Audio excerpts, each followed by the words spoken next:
This park in Delhi was not built as one. The visual that you see is from Neela Horse, where you'll often find people hanging out, walking their dogs, or just unwinding.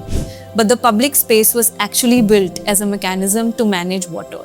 Take for example the Sankey Tank in Bengaluru, Powai Lake in Mumbai, or the Ikana wetlands in Lucknow. These all act as urban sponges. They absorb rainwater, recharge groundwater, and regulate water flows. But as cities grow, many of these wetlands are being built over or cut off.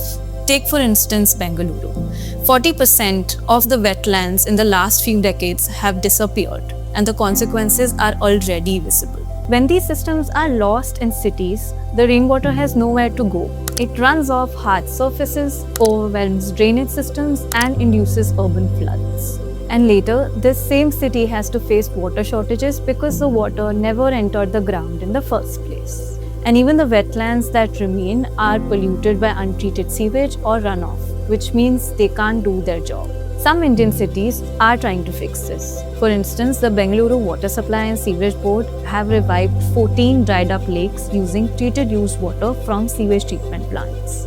And it is targeting the revival of 30 more lakes by using treated used water from nearby apartment and commercial complexes. In May 2022, India launched Mission Sahbagita to promote participatory wetland conservation, engaging communities and stakeholders through a whole of society and whole of government approach. So what can cities do differently?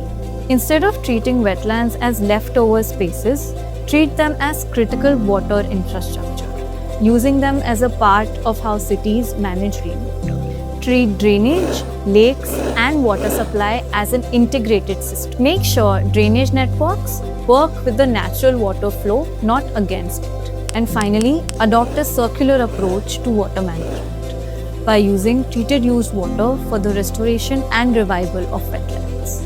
Some parts of our cities already have the foundation in place. Now the question is whether we choose to build around them or continue building over them. Know a place like this around you?